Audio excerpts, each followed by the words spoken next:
All right, ladies and gentlemen, this is the first episode of the Board of Advisors podcast, and we have a very special guest in the studio today.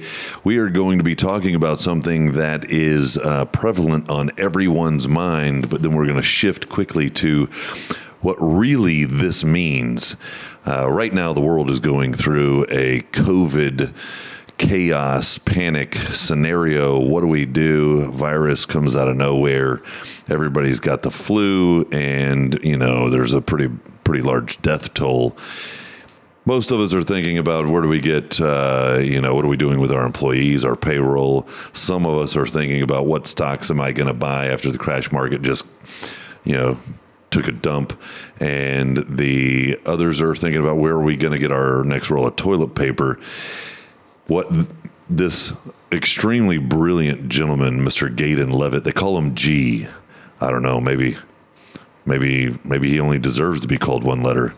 Maybe there's something more mysterious behind the whole thing. But what I can tell you is every conversation I have with him, it's enlightening.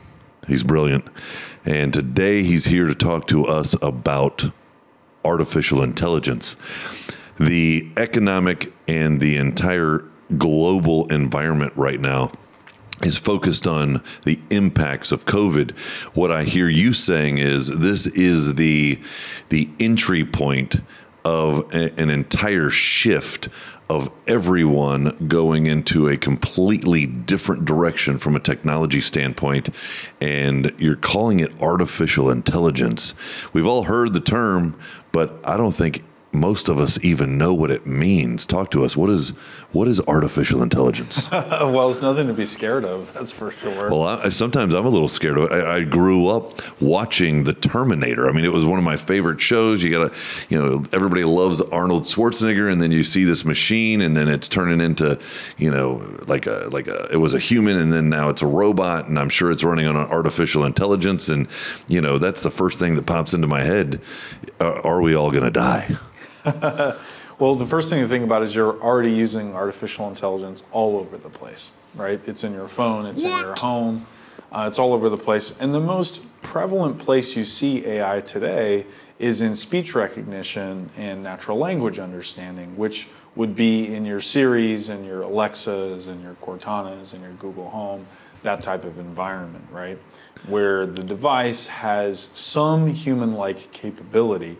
Not the ability to be a human like you see in the movie, but the ability to do a human-like function.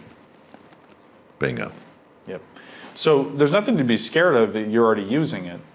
We just don't call it AI, and we haven't called it AI the last 10 years. What have we been calling it? We've just been calling it technology, but the only reason we've been doing it is because humans are scared of AI.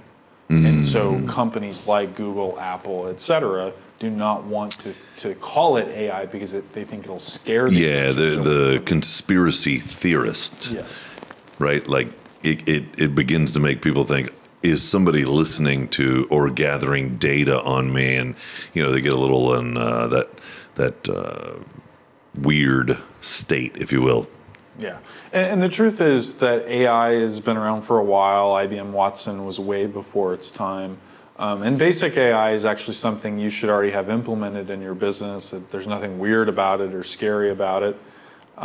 It's definitely not the iRobot movie, Hollywood type of artificial intelligence we're talking about. We're talking about really basic natural language understanding type stuff where you can literally program a robot to talk to a customer, do part of your sales process, do part of your customer support process, play tier 1 support for customer support, or give you understanding about something in your business that's hard to go compile, but a bot can churn through that information. A what? Compile it. A bot.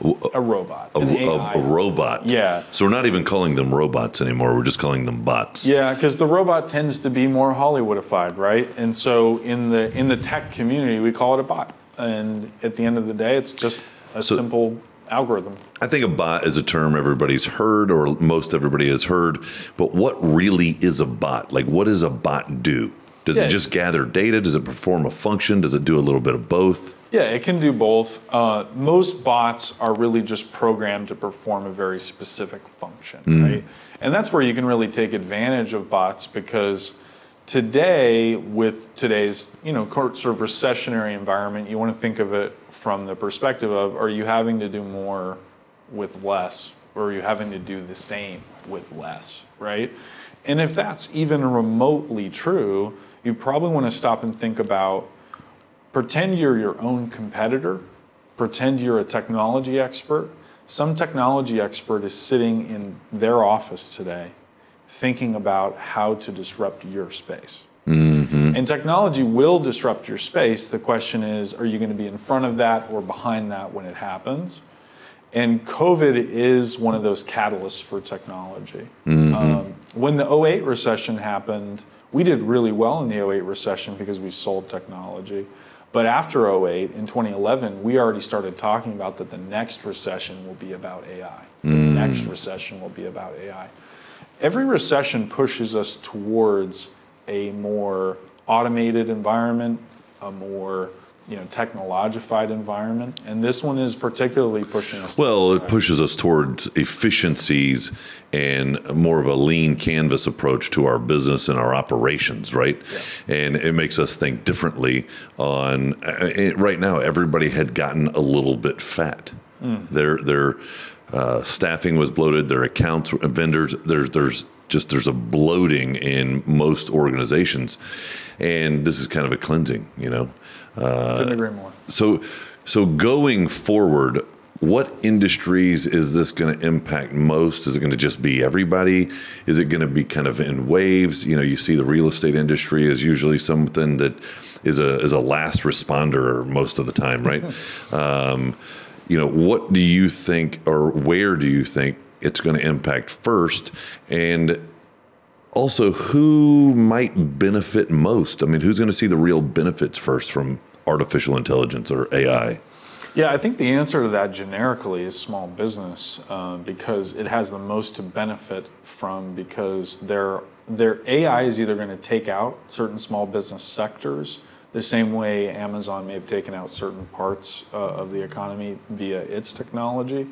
And by the way, Amazon is our #1 AI player probably at this point, because of its integration between AI, IoT, and then the actual marketplace of e-commerce, where we actually buy our groceries from the biggest AI company in the world. Think about that. Yeah. That's crazy, right? Yeah. And so AI is already integrated into our everyday life. And so you've got to think about, where is Amazon going next? And they're probably going towards continuing to disintermediate retail, small business, brick and mortar type stores. And so if you're in those spaces, it's worth thinking about, just again, putting on that I'm my own competitor hat. And if my competitor was a technology, what would it do next? What would it do next to beat me? And so I look at small business generically as the place that AI has the most to gain. Government's going to move real slow. Certainly, the nonprofit sector is going to move a little slower as well. But small business has the ability to be more nimble, especially on the bot front. Anyone who's listening to this at all could pick up their best customer service person or their best salesperson and to start to build the logic via. So this would be first steps. What you're getting ready to describe. Basic AI. Yep. The first prototyping within your organization. Start with your customer service rep or your salesperson and look at what they're doing and build around that. And now when you say build around that, where did they go to? What are they building on? Like, do they go down to the Home Depot and grab some AI off the shelf and then go home and start putting it together? Like, where are they going to go to start doing this prototyping? Yeah, and it's a great question, because it's not about technology. It's actually just about building a knowledge base. Remember way back when we used to have these things called knowledge bases, where you would search the knowledge base for the answer? Yes. That is the framework of AI. I know that might sound overly simplistic and pedestrian, but it's actually not. If you have a knowledge base on the customer questions and the company's responses, and you have that scaled out to the nth degree, you actually have your bot It's just not in an AI context yet. Newsflash, anyone sitting in my type of seat can take that knowledge base and convert it into a. All right, so I'm looking at individuals like Gary Harper. I'm looking at the Robert Nichols and Mark Nichols from, Board of Advisors. I'm thinking what they're doing with, well, you call it a knowledge base. What I'm calling it is processes and systems. They've got this flow, right? So what's the difference between looking at what your best customer service or salesperson is doing, creating a knowledge base around that, and creating processes and systems around that? Is it the same thing or is it different? No, one's just automation and the other is actual AI, right? The automation piece, I would say, is definitely the basics of where you should be with technology. So if businesses have great automation, are they preset for AI? Yes. Okay. I think their next step is the basics of AI, Yeah. right? You don't need to go down OCR and machine learning and all these crazy things, but a good place to start would be a bot closer or a bot CSR, which would be a knowledge base to start from. And you don't even have to talk to a technologist to start this process, right? I mean, I would certainly be willing to help the BA members, et cetera. But as long as you have a knowledge base that you built or can build, that becomes the data that the AI works from. So here's where I would like to launch an AI nuclear attack, and that's my email, right? My email. And my texts, and like, I would love to understand how to automate decision making and just clean that out, figure that out, and like, where would I go from there? That seems like kind of basic, but getting people quicker answers to general questions or even complex questions or to the right person, if I could automate if I could put AI into our communication channels that gets smarter over time, is that machine learning or is that still AI? They're one and the same, right? One's essentially the parent of the other, for lack of a better word. So any really great AI is going to use machine learning, meaning it does get smarter over time. It does build up the knowledge base. It does get more complex and can start to understand more things and answer more questions. I want to go back to this idea of automation and then AI. If you don't have a technology department in your company, you really need to stop and listen to what we're about to say, because if you don't see yourself as a tech company, COVID should thrust you into that camp, right? It doesn't matter what you sell. You should look at what you do inside of a technology context, because technology is the only thing that touches every part of all of our businesses, because it touches every single employee or contractor or team member that we have. Totally. From administration, from marketing, sales, finance, what doesn't matter what you're doing, whether it's fulfillment of a product or fulfillment of a service, from customer service right down to syndication of how did that entire process go from the time they thought about being a customer to becoming a customer to now being a fan or whatever it is. Every step or vertical or department in the organization is at this point touching technology of some sort, or it should be, right? It at least has data. Yeah, absolutely, right? Here's the way I like to think about it. When we used to talk about infrastructure, when we used to use the word infrastructure in business, we used to be talking about real estate. We used to be talking about physical offices. We used to be talking brick and about mortar teams sitting in brick and mortar locations. Infrastructure in business today is your tech infrastructure. I mean, it should be totally obvious today with COVID, right, where everyone's working from home, and yet business still goes on, right? And I mean, yesterday on Wall Street, they literally started to limit the sale of Zoom stock because it was being sold so fast, right? Wow. I mean, this is a real thing, right? How do you work remotely? That is 100% on technology, and your tech stack isn't about Zoom. It's about every single process in your business. So let's start at the top. Do you have a technology department? If you don't, have you outsourced that to somebody who's competent to actually give you advice? If you haven't even started there, That's where you've got to start, because it doesn't do any good to stack AI on top of a misunderstanding of how important technology is in the first place. Let me give you a better reason to implement technology. If you're in a service business, you're probably evaluated 3 to 5 times EBITDA. If you add technology and you become a tech-enabled service business, you're now probably worth 10 times EBITDA. Okay? You shouldn't need any more reason to implement technology. If you have an exit strategy, this is your number one valuation mechanism, is turning yourself into a tech-enabled company. Even if there's not an exit strategy, just quality assurance from the standpoint of making sure your customers receive consistent experience across the board, depending on who they're dealing with in the company, right? Like just from making the company more stable, better, consistent in the delivery of services or products. Of course, it's going to add to the multiples or the exit strategy, but how about freeing up some of your time? Very well said. There's this old notion inside of business brokers, which is the things you need to do to prepare your business are the things you should have been doing their whole time. Well, right? all these guys, all these tech guys are walking around with so much time in their pocket. I'm like, give me some of that time. Yeah. That's what we need to be thinking about. Yeah. And you do that through pie charts, and I've talked about that extensively at BA Talks. But you've got to get a hold of your own pie chart to figure out where it's being sucked. And then you've got to take technology and plug it into those spots where you're like, I don't think I should be spending money here. Yeah.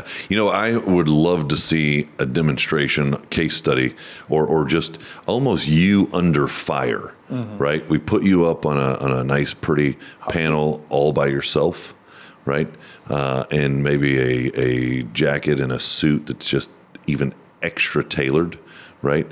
And then what different business model? We throw a business model at you, another BA member, and we say, listen, if you were boom, how would you revamp their business based on technology? First start, so we can begin to see how your brain's thinking and prescribing. And I'm sure you would end up asking them question after question, and then you would assimilate or formulate a go forward strategy on what they need to do first and what they need to address first, right? I think that would help illustrate, instead of just saying the word technology over and over, to some people that are just like, okay, I'm an accountancy firm. I get it. I'll use QuickBooks. Like that's what they start thinking, right? What does that actually look like in context of leading towards AI? Wow, that's a loaded one. So if we were trying to create the hierarchy, right, almost like Maslow's hierarchy of technology, so to speak, you start with the baseline. Do you have a tech department? We start with the wheel. Yeah, exactly. Right. Are you focused on tech? Do you see how important it is, right?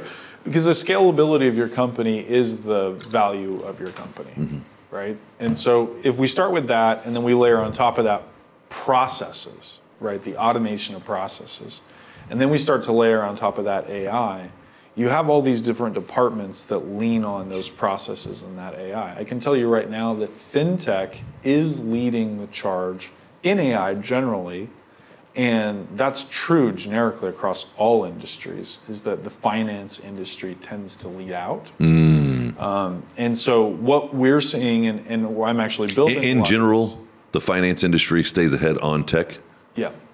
And that's not current. That's track record. That's looking. FinTech generally hits first. MarTech, FinTech, those are kind of the two areas that you see hit first a lot, right? You think of CRMs are one of the first real developments in B2B. So what is it? So there's FinTech, there's MarTech, right? What is that? Marketing technology? Marketing tech, yeah. They just, at my house, they just put down pool tech all around the pool, right? Keeps you from sliding.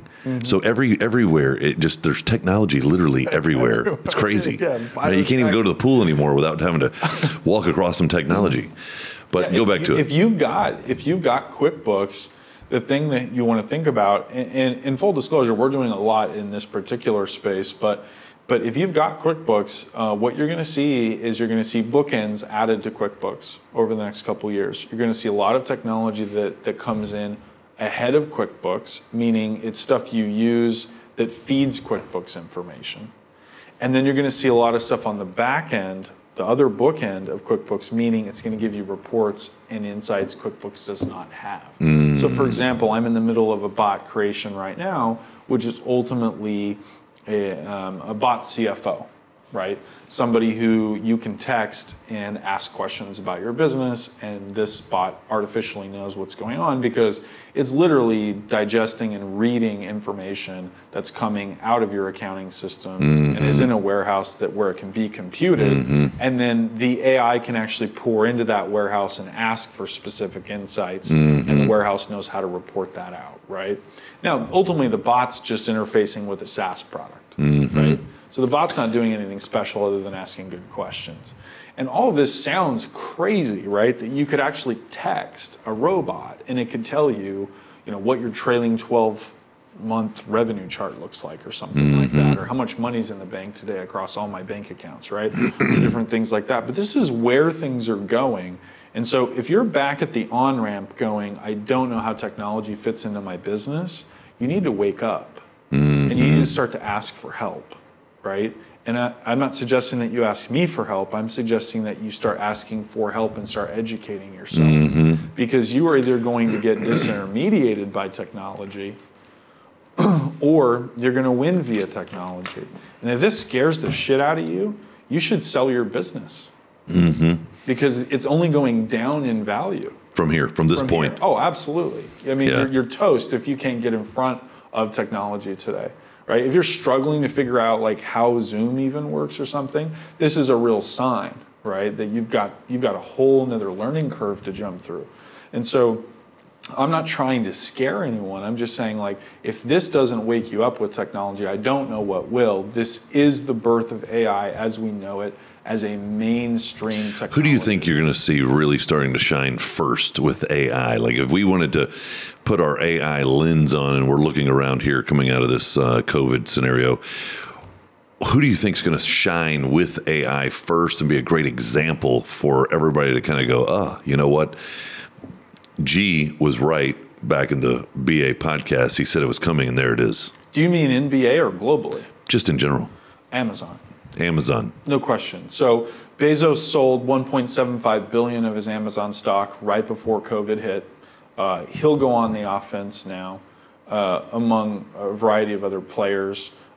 With this impending recession, et cetera, you're going to see a whole bunch of people go on the offense. All venture capital will move to AI likely because everything will become so technology-based. And again, you can't even buy Zoom stock right now because it's selling too fast, right? That should tell you something, right? Whereas even Netflix stock was down yesterday, right? That type of thing. So you're seeing the disparity of the technology and how it actually influences the market today. But watch Amazon.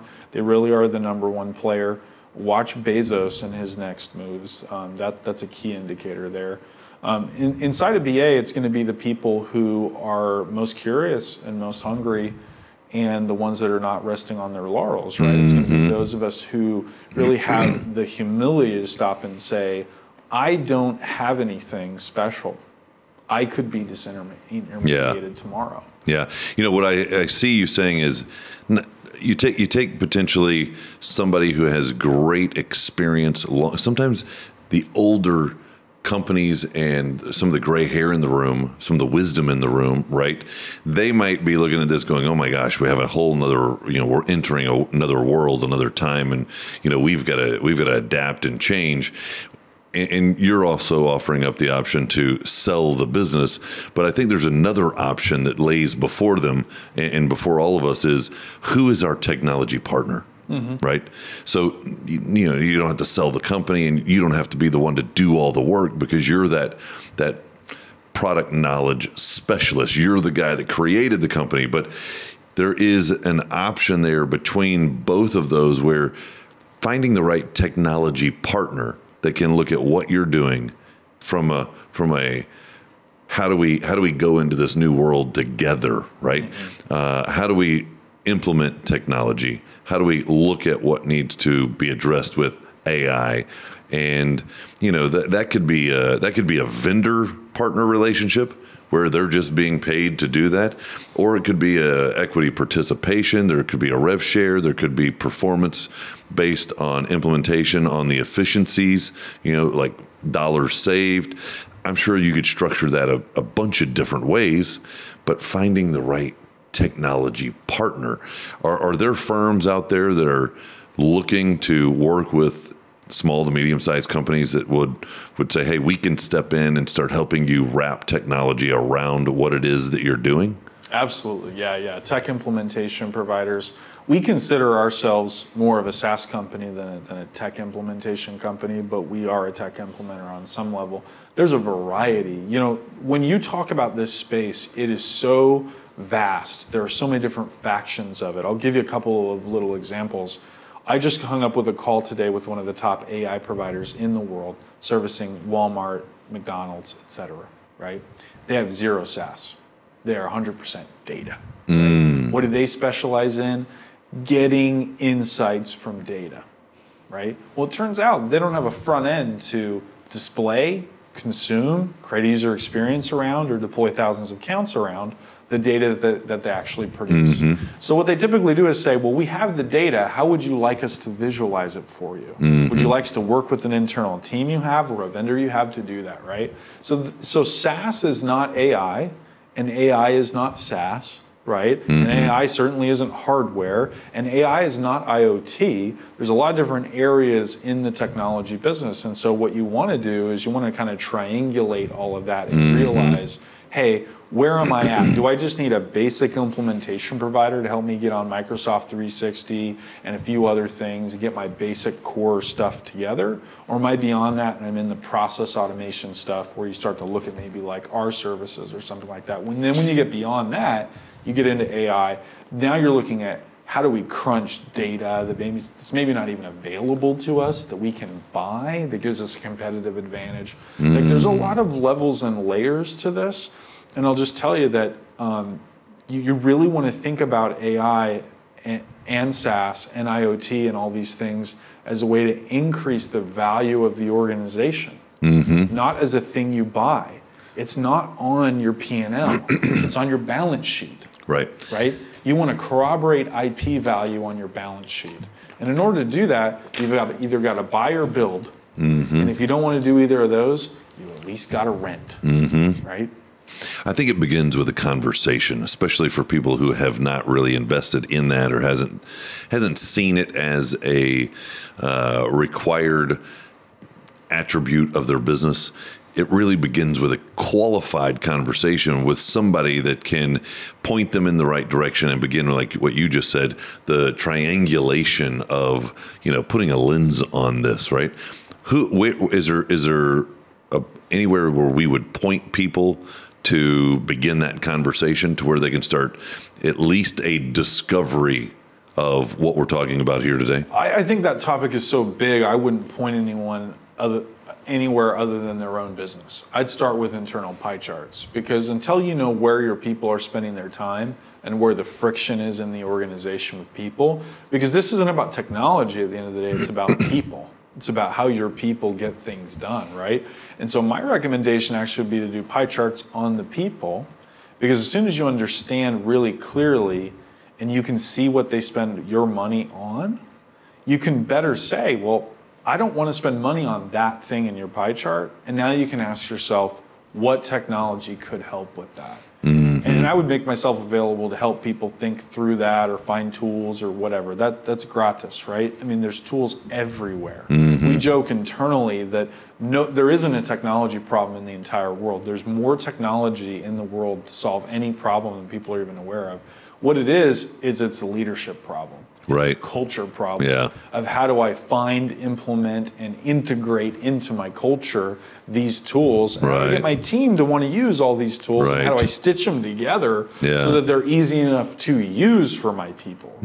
So I like to start with the people, because it's actually not about the tech, and you can build amazing tech and your people don't use it. So you might as well start with the people and what they're telling you and where they're spending your time, and I think that informs better where to go with your tech stack. I'm just thinking about my people now.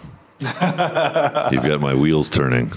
Simple pie chart. You don't need me. You don't need anyone else. Sit down with your person, pull out a piece of paper and say, will you draw me the pie chart of how you feel like you spend your time here at work? And then you can start getting focused on where the efficiencies need to be.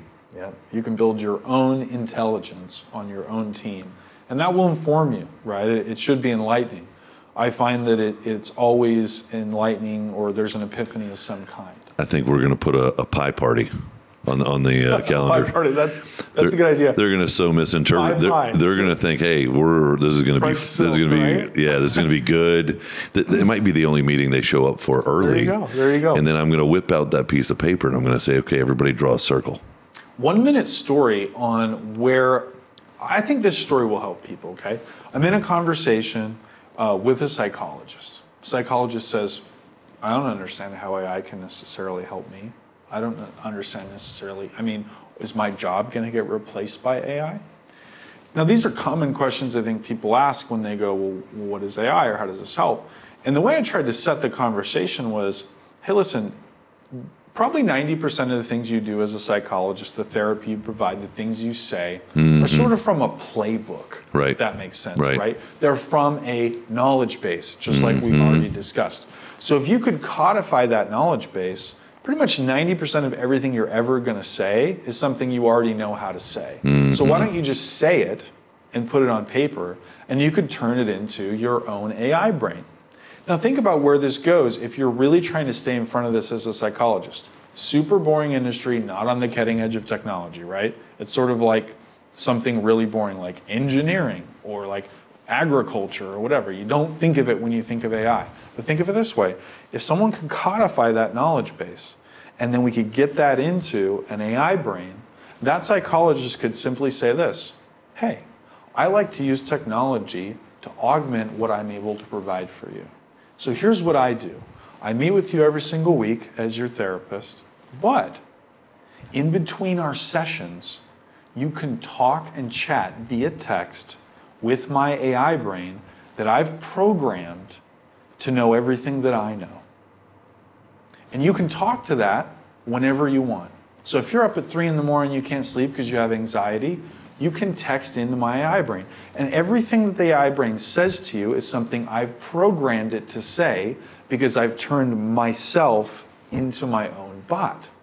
Okay, now the psychologist or the therapist is more scalable, right? Now this might sound way out there, but I promise you 12 months from now, it's not going to be way out there. You're getting in front of where it's going, okay? Now, newsflash, there's already a bot that helps people reduce anxiety like a therapist on the market. I'm not even giving you something that's way out there. It already freaking exists. So what I'm suggesting in this notion is just for you to get up to speed with where it already is, right? Because all this stuff will begin to disintermediate. And you don't want to be behind that curve. It seems like there would be a really big opportunity for migration specialists to begin onboarding those who want to get ahead of that curve into the first kind of the codifying of the data, right? Getting everybody or getting the knowledge base built. Correct. Right? Is that an opportunity? Are there companies doing that? Well, it's an opportunity. Aware of it. Yeah. I'll give you an example. I was in front of a $10 billion insurance carrier this last quarter. And when we were sitting in front of them, they stopped me in the middle of my presentation and said, G, can you just tell us, are you guys going to be involved at all in the artificial intelligence that eventually sells insurance as opposed to humans selling insurance? And I looked them back in the face and said, great question. Right? Because what they were essentially saying to me was, we know bots are going to sell insurance at some point, but they're not doing it today. We're sure it's going to happen. So let me ask you this, though. You say something like that, and then I think, okay, every insurance salesman out there now thinks their job or their profession is at risk. What is the dance that we're going to be dancing with AI as humans to where we see it as beneficial and complementary and, making our quality of life better, not necessarily taking our job away from us?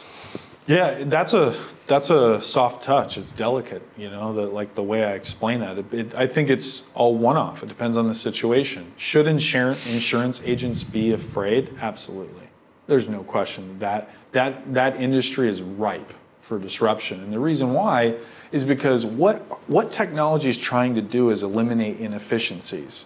And so if you look at what people do, if you're doing a job that's easy to do, it's probably going to get done by a bot, right? At some point, there was a guy holding a sign that said, slow down, traffic ahead.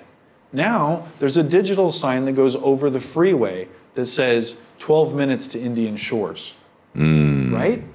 So it's just humans advancing to that next rung up the ladder. And so if we want to stop and realize this, we go, well, geez, what does an insurance agent actually do? 90% of the time, he or she is just kind of order taking.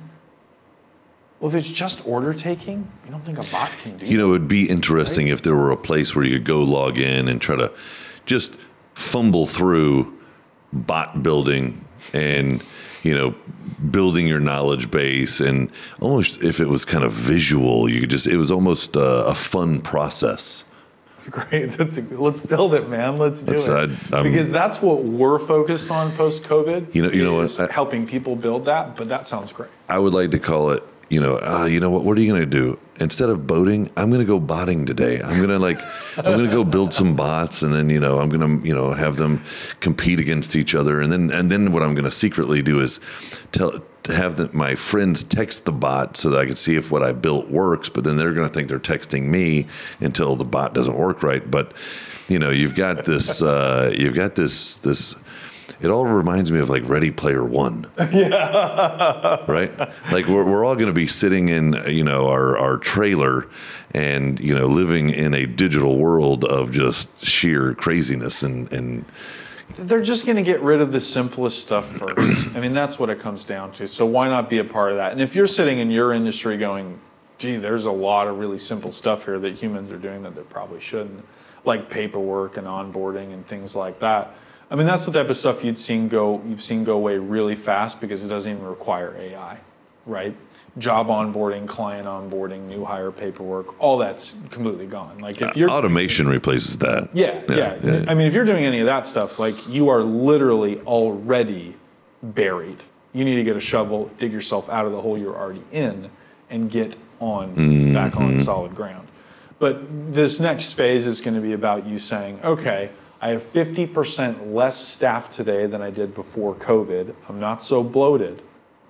How do I continue to get stuff done at the rate I was doing before COVID, but with half the people? So this entire environment that we found ourselves in right now is going to force us to think differently, because do we go back and we put everybody on staff, or do we go botting?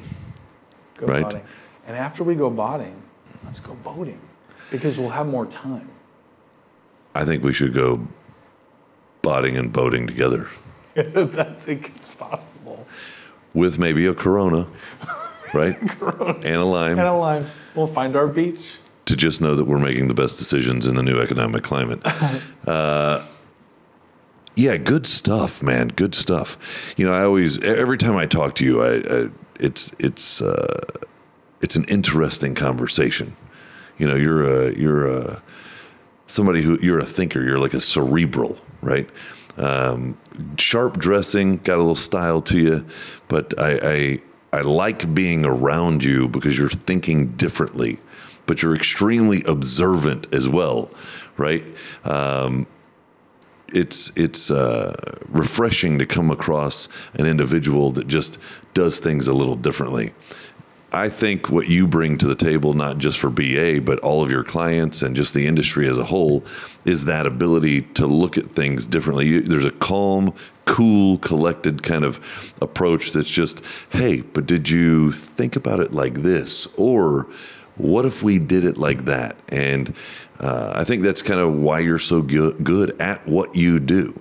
Matter of fact, why don't you tell everybody exactly what it is you do? Because after this entirely long relationship of you're in your second year of BA, I'm still trying to figure out what is G actually do? He's always walking around with a smile on his face, talking about SaaS, bots, AI, and I'm thinking, man, what does he actually do at the end of the day? Or is everybody just working for him? Or is he completely automated it all and then turned it into AI and nobody's really doing anything? He just sits back and receives merchant account deposits in the email. Like, talk to me. What is it? I wish it was all that simple, but well, you make it look that simple. I do like to eat my own dog food, in that you probably noticed that I have a lot more flexible time maybe than some other people that you know, and that's because I don't actually do the work, right? I have automated and I have built a lot of systems, and I obviously have a great staff as well. So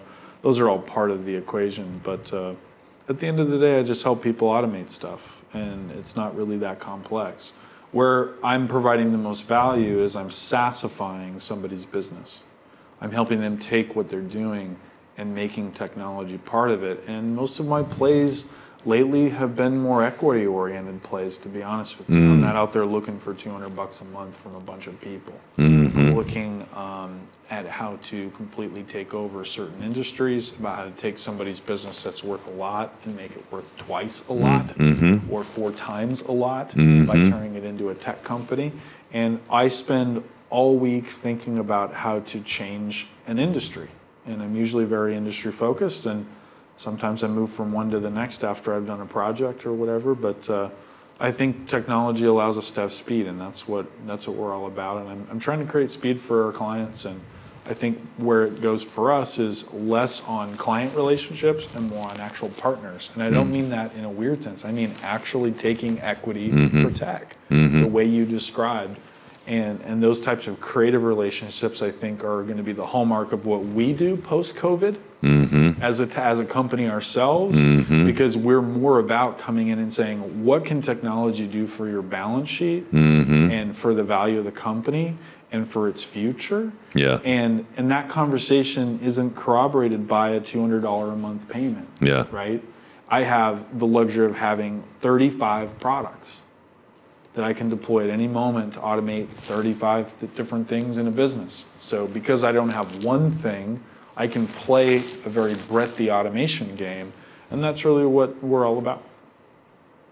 The Walmart of automation. The Walmart of automation. Mr. Gaydon Levitt, everybody. Listen, brother, it's been a fantastic conversation with you, as always. I think we should record all of our conversations. This happened to be the first one that we decided to do that. Right. What kind of advice would you give anybody on the way out of here? I mean, it's Friday. We're getting ready to go boating. What would you throw out there as just some last words of encouragement, advisement to anybody listening? Don't be overwhelmed by this and let perfection be the enemy of good. It's totally unnecessary. The number one reason people don't build a bot is because they think that it'll make a mistake. And the truth is, you program it. So it's just going to get better. You know, the number one reason people don't build automation is because they're unsure about their process in the first place. The number one reason people don't do marketing and they won't spend a bunch of money is because they're not sure about their strategy, right? It's you being clear about what your business is really supposed to do, but not being overwhelmed by the perfectionism of it, because you're going to make it better. It's okay to have a version 1.0 of a bot. It's okay to have a version 1.0 of a process. And it's okay for it to be imperfect. You're much better off executing very imperfectly and moving the ball down the field. And where I find that people get stuck in this, and they like the business and they want to be in the business. You're not going to have a business to be into if you ignore technology. The one thing that we can guarantee you is change is coming. It's already here. The one constant is change. And we've got to be the first ones that change, right? It's our own egos and our own comfort zones that kill us in this. It's really getting out of the comfort zone, doing something different. Entrepreneurs have that innovative blood. You know, we were born to create, in a sense, disruptors. We are disruptors. And then you you combine that with something like we're experiencing right now, and you're going to see massive exchanges of wealth, technology on the rise. It's we're in interesting times, and I don't mean just right now. I mean where we're headed. We are headed towards interesting times. So I think everybody should go out and get themselves a bot. Yeah, just don't let perfectionism rule, right? Just move the ball down the field. Definitely. Keep it moving. 4-yard strikes, right? Just keep the ball moving, keep the chains moving. So you don't get left behind, because your competition, at least some of your competition, will be doing that. Or the new guy coming out of left field that you never even saw coming, right? Changes the entire industry. Start the project. Yeah. Let's just say that, right? Start the project. Brother, love having you in the building today. If anybody wants more information or wants to check you out online, where would they go? Just you can email me, g@toolboxos.com. Certainly check me out on LinkedIn and message me there if that's easier for you. Yeah. All right, you heard it, g@toolboxos.com, or just go to Toolbox.os to poke around a little bit on you and what you're doing out there. Again, fantastic being here. Appreciate you. Pleasure having you as a BA member. I love the spirit that you say, I'm going to bring somebody new with me every time I come. Couldn't make me more proud. So fantastic. That's my favorite part, man, is meeting the new people, and you got to have the new blood. So I committed that to myself, as you know, not to you, but I told you on the side, right? Yeah, there you go. But that was my commitment to myself in being a member. So I gave myself that responsibility, and it's one of my favorite things. I think about it all quarter. Who am I going to bring next time? Right. And this is a good point. If you want to meet individuals like Mr. Gaydon Levitt, you need to be at the next Board of Advisor meeting. We're going to be having a digital meeting here at the first week of May, and then a physical meeting after that. But if you want to sit and talk automation, bots, and boats with Mr. G or Gaydon Levitt from toolboxos.com, be at the next meeting. Go to boardofadvisors.com, fill out the form. We'll hop on the phone with you, and we will figure out, hey, you know what? We might run you through some automation after this, or some AI after this conversation. These are the individuals. This is the type of competency and caliber and connection you're going to achieve at a Board of Advisor meeting. So again, ladies and gentlemen, Mr. Gaydon Levitt, Toolbox OS, and boardofadvisors.com. We'll see you on the other side.